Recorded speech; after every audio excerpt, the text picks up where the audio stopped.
हरे कृष्णा। शेष जी कहते हैं, मुने, राजकुमार चित्रांग क्रॉन्च व्यू के कंठ भाग में स्थिर रथ पर विराजमान था। अनेकों वीरों से घिरे होने के कारण उसकी बहुत शोभा हो रही थी। वराह अवतारी भगवान विष्णु ने जिस प्रकार समुद्र में प्रवेश किया था, उसी प्रकार उसने भी शत्रु की सेना में प्रवेश किया था। चित्रांग और पुष्कल दोनों एक दूसरे के सामने थे और दोनों एक दूसरे से भिड़ गए। उस समय उन दोनों का स्वरूप बड़ा ही मनोहर दिख रहा था। उस समय चित्रांग ने कहा, पुष्कल, तुम में बड़ा उत्तम पराक्रम है। श्रेष्ठ योद्धा संग्राम में ऐसे कर्मों की सराहना करते हैं। तुम घोड़ों सहित मेरे रथ को आकाश में घुमाते रह गए, किंतु अब मेरा भी पराक्रम देखो, जिसकी शूरवीर प्रशंसा करते हैं। ऐसा कहकर चित्रांग ने युद्ध में बड़े भयंकर अस्त्र का प्रयोग किया। उस बाण से आबद्ध होकर पुष्कल का रथ आकाश में पक्षी की भांति घोड़े और सारथी सहित चक्कर लगाने लगा। पुत्र का ये पराक्रम देखकर राजा सुबाहु को बड़ा विस्मय हुआ। शूरवीरों का दमन करने वाले पुष्कल जब किसी तरह धरती पर आकर ठहरे, तो उन्होंने घोड़े और सारथी सहित चित्रांग के रथ को अपने बाणों से नष्ट कर दिया। वह रथ टूट गया तो वीर चित्रांग दूसरे रथ पर सवार हुआ, परंतु पुष्कल ने लगे हाथ उसे भी अपने बाणों से नष्ट कर डाला।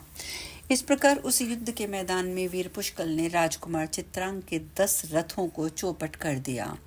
तब चित्रांग एक विचित्र रथ पर सवार होकर पुष्कल के साथ युद्ध करने के लिए बड़े वेग से आया। उसने क्रोध में भरकर 5 भल्ला हाथ में लिए और महातेजस्वी भरत पुत्र के मस्तक को उनका निशाना बनाया।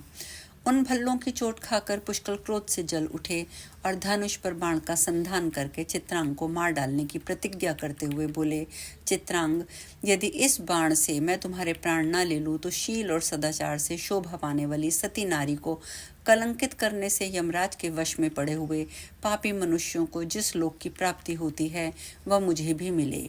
मेरी इस प्रतिज्ञा को तुम सत्य मानो। पुष्कल का ये उत्तम वचन सुनकर शत्रु पक्ष के वीरों का नाश करने वाले बुद्धिमान वीर चित्रांग हंसकर बोले, शूर शिरोमणि, प्राणियों की मृत्यु सदा और सर्वत्र ही हो सकती है, अतः मुझे अपने मरने का दुख नहीं है, किंतु तुम मेरे वध के लिए जो बाण छोड़ोगे, उसे यदि मैं ना काट डालूं तो उस अवस्था में मेरी प्रतिज्ञा सुनो। जो मनुष्य तीर्थ यात्रा की इच्छा रखने वाले पुरुष का मानसिक उत्साह नष्ट कर देता है, उसको लगने वाला पाप मुझे लगे, क्योंकि उस दशा में मैं प्रतिज्ञा भंग का अपराधी समझा जाऊंगा। और इतना कहकर चित्रांग चुप हो गया। उसने अपने धनुष को संभाला। तब पुष्कल बोले, यदि मैं निष्कपट भाव से श्री रामचंद्र जी के युगल चरणों की उपासना मैंने कभी की हो तो मेरी बात सच्ची हो जाए। यदि मैं अपनी स्त्री के सिवा किसी दूसरी स्त्री का मन में भी विचार न करता हूँ तो इस सत्य के प्रभाव से युद्ध में मेरा वचन सत्य हो। और ये कहकर पुष्कल ने तुरंत ही अपने धनुष पर एक बाण चढ़ाया, जो कालाग्नि के समान तेजस्वी तथा वीरों के मस्तक का उच्छेद करने वाला था।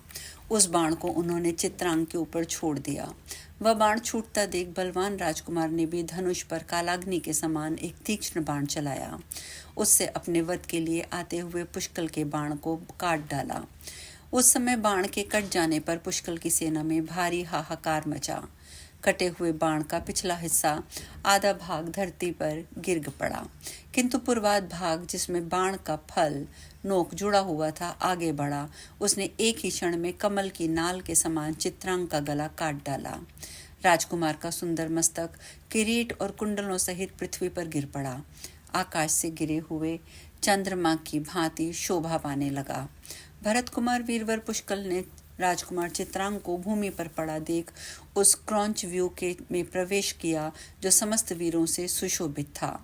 तदंतर अपने पुत्र चित्रांग को प्राणहीन होते देख धरती पर पड़ा देख राजा सुबाहु पुत्र शोक में अत्यंत दुखी होकर विलाप करने लगे। उस समय राजकुमार विचित्र और दमन अपने अपने रथ पर बैठकर आए और पिता के चरणों में प्रणाम करके समयोचित वचन बोले, राजन, हम लोगों के जीते जी आपके हृदय में दुख क्यों हो रहा है? वीर पुरुषों को तो युद्ध में मृत्यु को अत्यंत अभिष्ट माना जाता है। ये चित्रांग धन्य है जो वीर भूमि में शोभा पा रहा है। महामते, आप शोक छोड़ दीजिए। दुख से इतने आतुर क्यों हो रहे हो? मान्यवर, हम दोनों को युद्ध के लिए आज्ञा दीजिए और स्वयं भी युद्ध में मन लगाइए। अपनी वीरता पर गर्व करने वाले दोनों पुत्रों का ये वचन सुनकर महाराज ने शोक छोड़ दिया और युद्ध के लिए निश्चय किया। साथ ही संग्राम में उन्मत्त होकर लड़ने वाले वे दोनों भाई विचित्र और दमन भी अपने समान योद्धा की अभिलाषा करते हुए असंख्य सैनिकों से भरी हुई शत्रु की सेना में घुस गए। वे दोनों वीर रणभूमि में उत्साह से युद्ध करने लगे। स्वयं राजा सुबाहु भी सुवर्ण जड़ित रथ पर सवार होकर करोड़ों वीरों से घिरे हुए शत्रुघ्न के साथ युद्ध करने के लिए चल दिए। सुबाहु को पुत्रवध के कारण रोष में भरकर युद्ध के लिए आते और सैनिकों का नाश करते देख शत्रुघ्न के पार्श्व भाग की रक्षा करने वाले हनुमान जी उनकी ओर दौड़े। नख ही उनके आयुध थे और युद्ध में मेघ की भांति विकट गर्जना कर रहे थे। उस समय सुबाहु ने 10 बाणों से हनुमान जी की छाती में बड़े वेग से चोट की, परंतु हनुमान जी बड़े भयंकर वीर थे। उन्होंने सुबाहु के छोड़े हुए सभी बाण अपने हाथ में पकड़ लिए और उन्हें तिल तिल करके तोड़ डाला। वे महान बलवान तो थे ही, राजा के रथ को अपनी पूंछ में लपेटकर वेगपूर्वक खींच ले गए। उन्हें रथ लेकर जाते देख नृपश्रेष्ठ सुबाहु आकाश में ही खड़े हो गए। तीखी नोक वाले सायकों से उनकी पूंछ, मुख, हृदय, बाहु, चांदों को बारंबार चोट पहुंचाने लगे। तब कपिवर हनुमान जी को बड़ा क्रोध हुआ। उन्होंने वेग से उछलकर उत्तम योद्धाओं से सुशोभित राजा सुबाहु की छाती में एक लात मारी। राजा अपने उनके चरण प्रहार से मूर्छित होकर धरती पर गिर पड़े और मुख से गरम गरम रक्त वमन करने लगे। उस समय वह जोर जोर से सांस लेते हुए कांप रहे थे। मूर्छावस्था में ही राजा ने एक स्वप्न देखा। अयोध्यापुरी के सरयू के तट पर भगवान श्री रामचंद्र जी यज्ञ मंडप के भीतर विराजमान हैं। यज्ञ कराने वाले श्रेष्ठ अनेक ब्राह्मण उन्हें घेर कर बैठे हैं। ब्रह्मा आदि देवता, करोड़ों ब्रह्मांड के प्राणी हाथ जोड़े खड़े हैं तथा बारंबार भगवान की स्तुति कर रहे हैं। भगवान श्री राम का विग्रह श्याम रंग का है। उनके नेत्र सुंदर हैं। उन्होंने अपने हाथ में मृग का सींग धारण कर रखा है। नारद आदि देवर्षिगण हाथों में वीणा बजाते हुए उनका सुयश गान कर रहे हैं। चारों वेद मूर्तिमान होकर रघुनाथ जी की उपासना कर रहे हैं।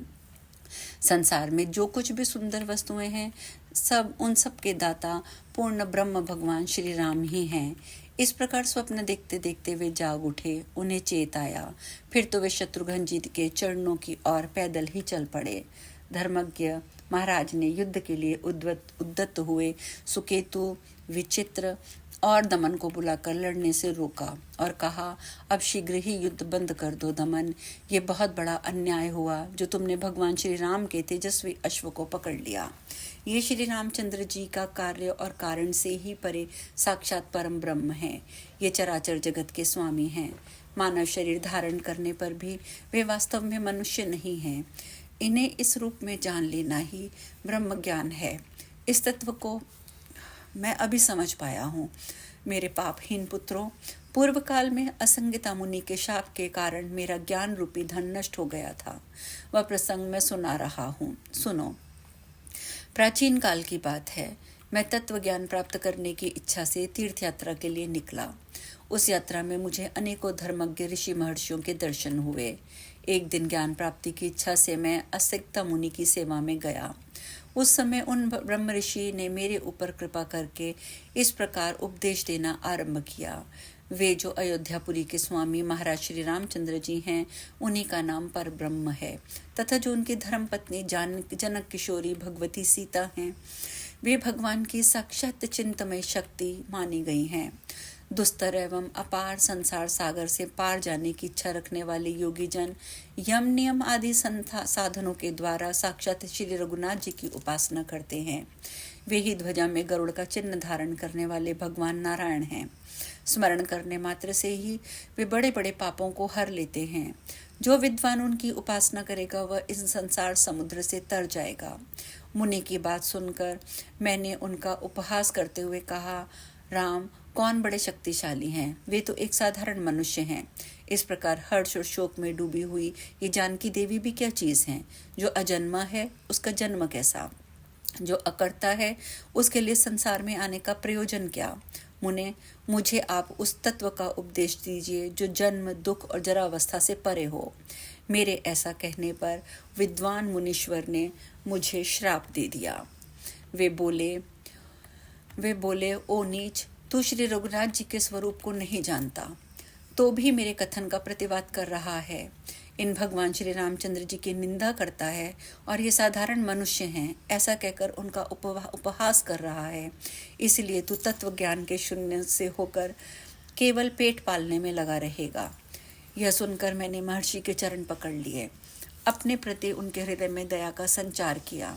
वे करुणा के सागर थे, मेरी प्रार्थना से पिघल गए और बोले, राजन, जब तुम श्री रघुनाथ जी के यज्ञ में विघ्न डालोगे और हनुमान जी वेगपूर्वक तुम्हारे ऊपर चरण प्रहार करेंगे, उस समय तुम भगवान श्री राम के स्वरूप का तुम्हें ज्ञान हो जाएगा, अन्यथा अपनी बुद्धि से तुम उन्हें नहीं जान सकोगे।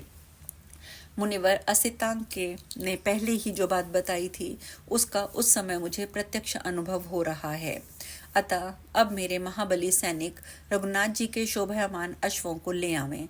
उनके साथ मैं भी बहुत सा धन, वस्त्र तथा इस राज्य का के साथ उनके समक्ष उपस्थित होऊंगा और भगवान को अर्पण करूंगा। यह यज्ञ अत्यंत पुण्य प्रदान करने वाला है। उसमें श्री रामचंद्र जी का दर्शन करके मैं कृतार्थ हो जाऊंगा। इसलिए घोड़े सहित अपना सर्वस्त्र समर्पण कर देना ही मुझे अच्छा जान पड़ता है। अब हम कथा में यहीं विश्राम लेंगे। शेष कथा कल। हरे कृष्णा।